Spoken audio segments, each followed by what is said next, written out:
ආයබෝවන් ශ්‍රී ලංකාවේ වාහනයක් පදවන ඕනෑම කෙනෙක් දන්න දෙයක් තියෙනවා ඒ තමයි රක්ෂණය කොච්චර වැදගත්ද කියන එක. හැබැයි අපි හැමෝම දන්නේ රක්ෂණ ක්‍රමය ගැන හැමදේම ලොකු වෙනසකට ලක් වෙන්න යන්නේ. අපි බලමු රටේ මෝටර රක්ෂණයට එන මේ අලුත්ම ඩිජිටල් විප්ලවය මොකක්ද කියලා. හිතන්න බලන්න. පාරේ යනකොට පොලිසියෙන් වාහනේ නතර කරනවා. හැම ලියවිල්ලක්ම තේනවා. ඒත් එකපාරටම මතක් වෙනවා අනේ ඉන්ෂුරන්ස් කාඩ් එක ගෙදර මේසෙ උඩ නේද තිබ්බේ කියලා. අන්න ඒ වෙලාවට හිතට දැනෙන ඒ කැස්ම, ඒ අපහසුතාවය ගොඩක් දෙනෙක්ට හුරුපුරුදු අත්දැකීමක්. හොඳයි. මෙන්න සතුටුදායක ආරංචිය. ඔය හිසරදිය ඒක දැන් ඉතිහාසයට එකතු වෙන්නයි ලං වෙන්නේ. ඔව් හරියටම කිව්වොත් 2026 මේ මාසේ පළවෙනිදා ඉඳලා ඔය ගැටලුව සම්පූර්ණයෙන්ම ඉවර වෙනවා.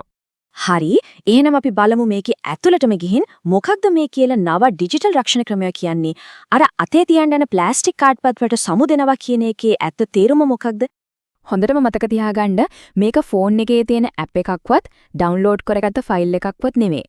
ඩිජිටල් මෝටර රක්ෂණ කාඩ්පත කියන්නේ දැනට පාවිච්චි කරන ප්ලාස්ටික්, කඩදාසි ඔය හැම කාඩ් එකක්ම සම්පූර්ණයෙන්ම අයින් කරලා ඒ වෙනුවට එන අනිවාර්ය ඉලෙක්ට්‍රොනික රක්ෂණ සහතිකයක්. මේක හුදකලා තීරණයක් නෙවෙයි. ඇත්තටම මේක ඊට වඩා ලොකු චිත්‍රයක කොටසක්. රජයේ පුළුල් ඩිජිටල් කරන වැඩපිළිවෙලක් තියෙනවා. ඒ වගේම පරිසරය ගැන හිතන go green ප්‍රතිපත්තියක් තියෙනවා. අන්න ඒ දෙකේම වැදගත් පියවරක් විදිහට තමයි මේ වෙනස සිද්ධ වෙන්නේ. හරි. තියරි ඇති. දැන් ප්‍රැක්ටිකල් පැත්තට යමු. ඇත්තටම පාරේදී රියදුරන්ටයි පොලිසියටයි මේක වැඩ කරන්නේ කොහොමද? බලමු මේ අලුත් ක්‍රියාවලිය මොන වගේද කියලා. වෙනස බලන්නකෝ. එක පැත්තකින් කාඩ් එක අමතක වෙන නැති වෙන අවදානම් එක්ක අතින් ලිපිල බලන පරණ ක්‍රමය. අනිත් පැත්තෙන් කිසිම කාඩ් එකක් ඕනේ නැහැ. වාහනේ දත් එක්කම රක්ෂණය තියෙනවා. ක්ෂණිකවම ඩිජිටල් විදියට චෙක් කරනවා. ඉතින් මේක ලොකු ඉදිරි පියවරක් නේද? අලුත් පොලිස් පරීක්ෂාව හරිම සරලයි. මෙන්න මෙහෙමයි වෙන්නේ. ස්ටෙප් 1 රියදුරු වාහනේ නම්බර් එක දෙනවා. ස්ටෙප් 2 පොලිස් නිලධාරියා ඒක යාළගේ ටැබ් එකට ඇතුළත් කරනවා. ස්ටෙප් 3 තත්කර ගානකින් වාහනේ ඉන්ෂුරන්ස් එක ඇක්ටිව්ද නැද්ද කියන එක තිරේ පෙන්නනවා. එච්චරයි. කාඩ් හොයන්න, ෆයිල් පෙරලන්න කිසිම දෙයක් නැහැ. හරි. ක්‍රියාවලිය සරල වෙනවා. ඒක පැහැදිලි.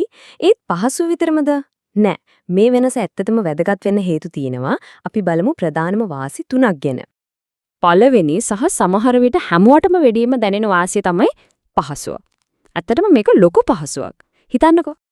ඉන්ෂුරන්ස් කාඩ් එක නැති වෙයි කියන බය, ගෙදර අමතක වෙලාවම වෙන කලබලය, සමහර වෙලාවට නොදැනුවතම එක්ස්පයර් වෙච්ච කාඩ් එකක් පර්ස් එකේ තියන් යන එක මේ හැම කරදරයක්ම එකපාරින් ඉවරයි.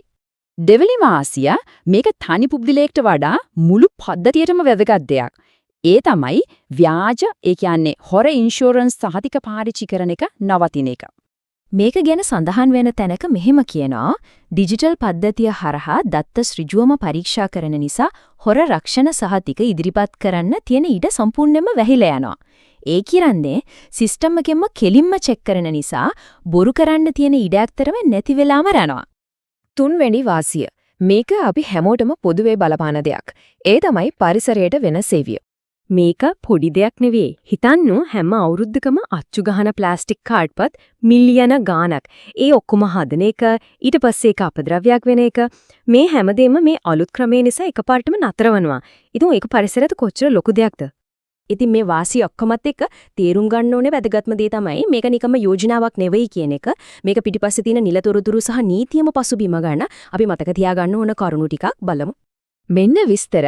මේක මෙහෙවන බලලත් ආයතනය තමයි ශ්‍රී ලංකා රක්ෂණ නියාමන කොමිෂන් සභාව. ඒ කියන්නේ IRCSL එක. මේකට නීතිමය පදනම ලැබෙන්නේ රක්ෂණ කර්මාන්ත නියාමන පනතේ 96 ඒ වගන්තිල්. පටන් ගන්න දවසත් ස්ථිරයි 2026 මේ 1 වෙනිදා සහ වැදගත්ම දේ තමයි මේක කැමැතිනම් කරන්න තියෙන දෙයක් නෙවෙයි. ලංකාවේ හැම රක්ෂණ සමාගමකටම මේක අනිවාර්යයි.